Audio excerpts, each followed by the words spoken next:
How to select and choose the information you're going to write about in IELTS Academic Task 1.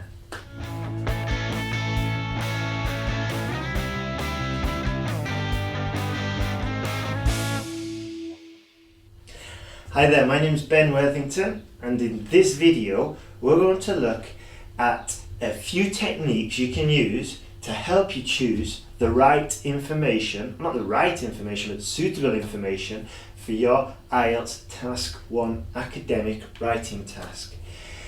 Now then, it is a little bit tricky, and the crazy thing is that the confusion usually comes from selecting and choosing and organising the writing and selecting and choosing the information, that's got very little to do with your English language skills, and I imagine it's quite frustrating. However, as Marcus Aurelius says, the obstacle becomes the way. We can take part of the components of the exam that are necessary and use them to our advantage to help us choose the data that we're going to write about. Sounds a bit confusing, doesn't it? Well, like I said before in other videos, let's break it down. 150 words, assuming an average sentence length is between 8 and 12 words.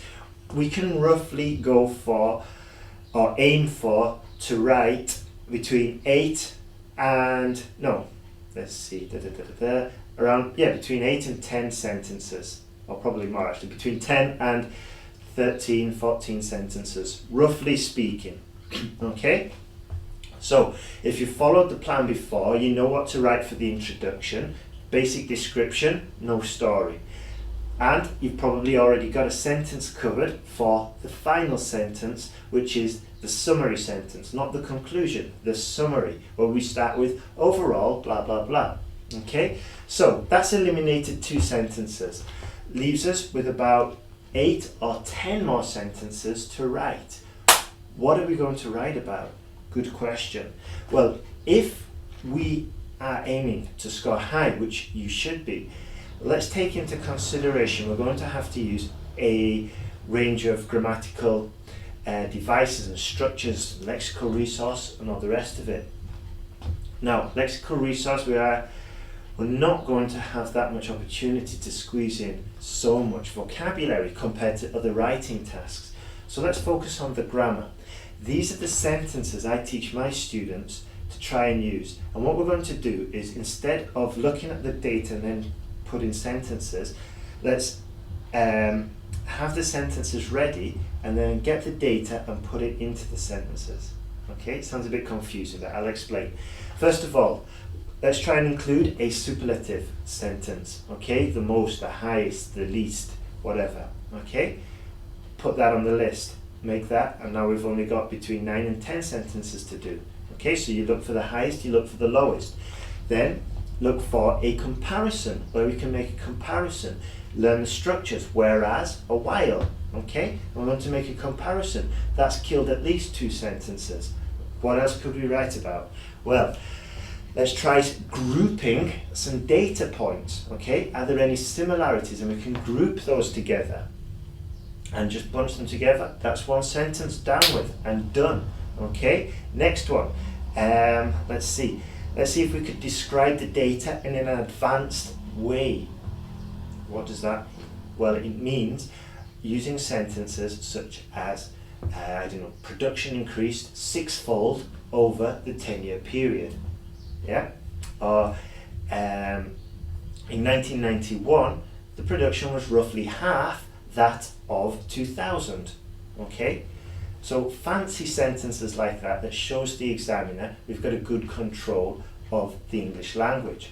Okay, the next way, another sentence we should include is respectively. Okay, and here we can just mention a little list. Yeah, production in 1991 was 3,000, followed by which fell to 8,000.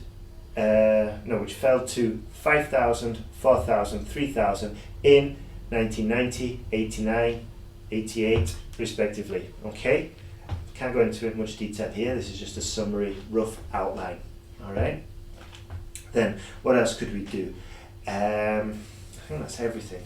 So what I'm trying to say is that if we are using these sentences, then that's like a structure we can use to meet the word limit and help us to organize the essay and help us choose and select what information we're going to use and what information we're going to write about in our IELTS Academic Task 1 writing exam. Okay, so it's just taking a slightly different approach. Now, if you want more help, I'd strongly recommend you sign up to the email list, and you can ask me a question. I'll try and give you the best answer I can. Might send you to another video, another resource, whatever. Okay, but the important thing is take action. Hopefully you've been writing down these sentences. If you didn't, go back, write them down again. Okay, it's good practice. And most importantly, after signing up to the email list, is take action. Okay, like I said before, you cannot learn to ride a bike in a classroom. That means start writing, start getting feedback, get your essay corrected. You can get it corrected at IELTSPodcast.com. Get it corrected, start moving forward, and learn to ride the bike.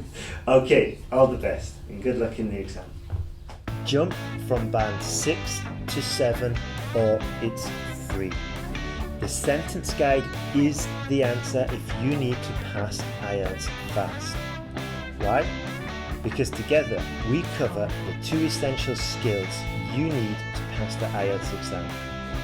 Your IELTS exam skills and your English language skills. You get easy to follow instructions which eliminate confusion, frustration, and it makes organising your thoughts really easy. And to improve your English language skills, you send in your essays to me or my team, and we give you feedback showing you how to improve your lexical resource, showing you the errors you might have made, and this practically guarantees that you improve and pass the IELTS exam. Click below to listen to the other students, see what they've said, and then join me together and we can pass IELTS. Okay, speak soon.